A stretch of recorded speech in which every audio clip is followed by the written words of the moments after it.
YouTube, this is the Bucket coming at you today with my Kimber R7 Mako. This is a polymer firearm with a steel slide, steel barrel. It comes 6.2 inches in length.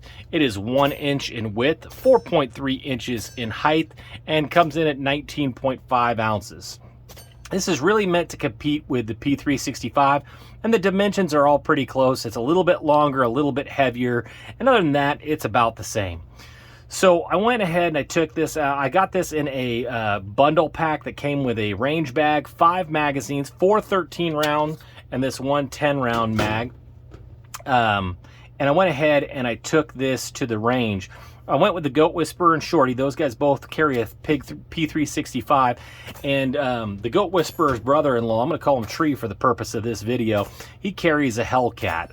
And what I'll tell you is we all shot this gun blind today and all shot it very, very accurately. I'll tell you that we put around 200 rounds through it. This gun ran flawlessly, shot really well.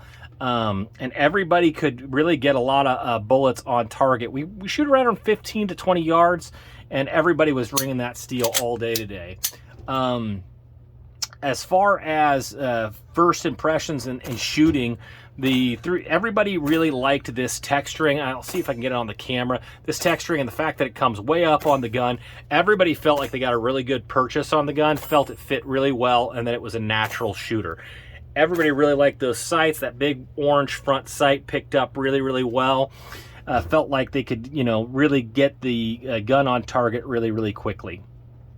Nobody wanted to replace their firearm, but, nobody was looking to replace their firearm. Tree didn't like the flat face trigger, but he said he doesn't like flat face triggers. Everybody said that the trigger pull was very nice, very crisp, and the reset was auditory, tactile, really allowed for follow-up shots really, really quick. Everybody thought that this was good in that regard. A couple of the downsides of this particular firearm, there is a goofy little rail up here that is not necessarily ideal.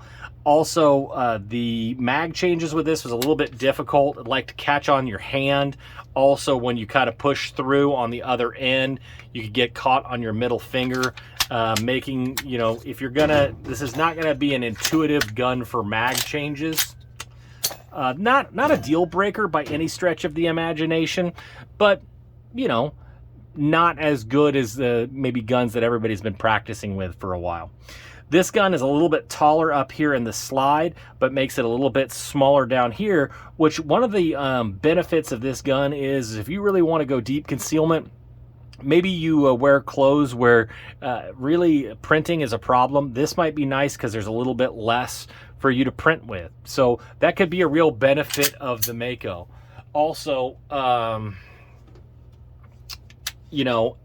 it's a cool look. I think it's a unique look. So with the tall upper in the frame, I felt a little bit more muzzle flip, but it didn't affect my ability to keep it on target. Most of the shooters kind of said the same thing. Not a big deal breaker, but maybe a little bit more muzzle flip than what they're used to in their particular firearm. As far as accuracy, these are the first 5 shots that I shot with the gun, and I got it right on target real easy, real quick. So, guns sometimes take, 50 rounds before you find out exactly how it shoots, but this one right out of the box, everybody was really great with. So I think, if you're thinking about buying this firearm, you're going to really like it. It's going to do you really well.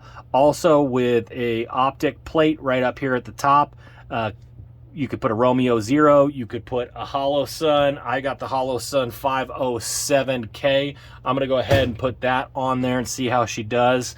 The ambidextrous holster that it comes with in the range bag is ready to put any optic on that you want. And I didn't say anything, but when I noticed that it was ambidextrous, you can go ahead and flip this clip over. So if you're a lefty, this will work for you as well.